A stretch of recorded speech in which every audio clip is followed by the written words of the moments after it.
What's up, fight fans? Welcome back to MMA Action Hub. Alex Pereira prepares for Magomed Ankalaev at UFC 313. Before we continue, make sure to subscribe. Now let's begin. UFC light heavyweight champion Alex Pereira is set to defend his title against Magomed Ankalaev at UFC 313 on March 8, 2025 in Las Vegas. Despite the high stakes, Pereira maintains his usual training regimen, stating, "I'm training how I always train. Nothing has changed except that he's left-handed." This approach reflects his confidence and focus ahead of the bout.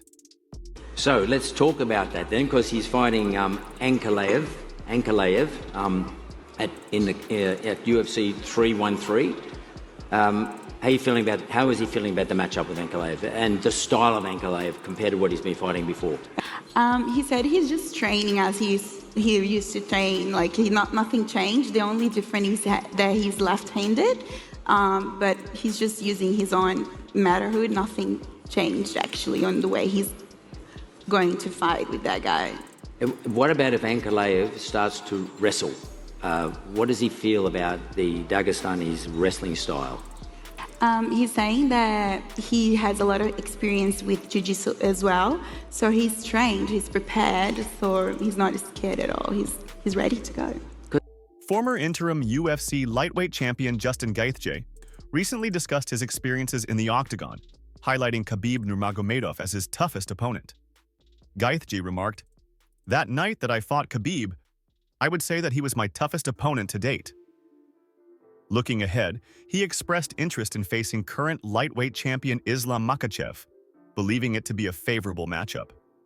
Gaethje stated, "I want to fight Makhachev. He is the champ, and I do believe that is a better matchup for me than Khabib." Who's the toughest opponent you have ever faced? I think Khabib was probably the one who I felt, even if I performed better, I'm not sure that I could have beat him on that night specifically. So that night that I fought Khabib, I would say that he was my toughest opponent to date. Who's your dream opponent? I want to fight Makhachev. He's the champ, and I do believe that is a better matchup for me than Khabib, but he's good.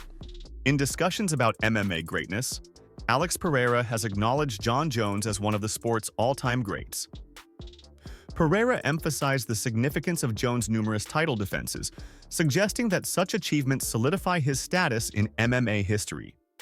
This perspective highlights Pereira's respect for fighters who consistently defend their titles against top contenders. Asked Dricus, who did he say was the greatest fighter in UFC today and of all time? Dricus told me two people, Jon Jones and Alex Pereira. Who does Alex think has been or is the greatest UFC fighter of all time? Jon Jones. Jon Jones.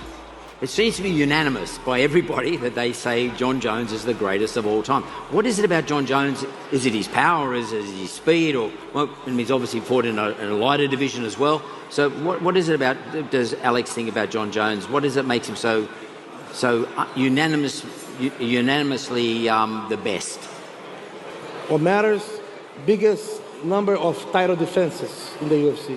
That matters. The data. That makes him the GOAT. The stats. Featherweight contender Llia Topuria recently celebrated a significant milestone in his UFC career.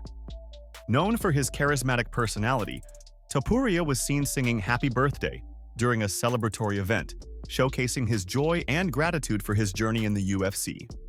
This moment reflects the camaraderie and personal connections fighters often share outside the octagon. Cumpleaños feliz, te deseamos todos. Cumpleaños feliz. Felicidades para papá. Primer año de cumple. Un año ya tiene este bichito. When asked about a potential matchup between Jon Jones and Tom Aspinall, Alex Pereira expressed confidence in Jones's abilities. Pereira stated that he would favor Jones in such a bout, citing Jones's experience and track record as factors that could lead him to victory. This prediction underscores Pereira's respect for Jones's skill set and accomplishments in the heavyweight division. middleweight fighter Joaquin Buckley recently addressed Belal Muhammad's potential move to the 185-pound division. Buckley offered a candid warning, stating, "If you're moving to 185, I'm literally telling you they hit a little bit different there." This comment highlights the increased power and physicality present in the middleweight class, suggesting that Muhammad should prepare for a different level of striking force. You see Belal Muhammad talking about he wants to move up. He could be double champ. Belal, I'm gonna just warn you right now. You don't have the tools nor the weapons to beat a person like Dricus. You're not gonna be able to take Buddy down. I'm just being honest with you, bro. Nor will you be able to knock him out with them pillow hands. And no matter how much you think that I can see all the holes in this game, even if you beating up Dricus, like I said before, he's just gonna keep coming and coming and coming, and he ain't gonna stop. No, did he? He's gonna always have that constant pursuit after you. And if you don't have things that's going to hinder him or pretty much slow him down or stop him in his tracks, he gonna beat you. And he gonna beat you in a way where you ain't never been beat before. When you a 170 fighter, if you moving up in a different weight class, bro, I'm telling you, bro, they hit a little bit different up there, bro. Trust me, I know. That's why my ass went down to 170, I swear to God. Welterweight contender Colby Covington recently caused a stir at the UFC Performance Institute by attempting to locate Jon Jones under a boxing ring. This incident adds to the ongoing rivalry and tension between Covington and Jones, reflecting the personal animosities that can develop between fighters. Oh, you know what this boxing ring just reminded me of, guys? We should probably look under it to see if Jon Jones is there, just like when he hid there from USADA. Guys, let's go look if Jon Jones is there. Johnny boy! Johnny, are you here? Are you here, John? John, are you hiding from USADA and the doping agency? John, are you under there? Jon Jones, where are you? I know you like to hide under rings away from the drug lords. Are you still failing your steroid test? Well, sorry guys. I thought Jon Jones would be there. He loves to hide under rings so much. Guy's a scumbag. Featherweight champion Alexander Volkanovski has hinted at an upcoming fight announcement. He mentioned that the fight will be announced soon and that he has been in training camp for a while, indicating that fans can expect news of his next bout in the near future.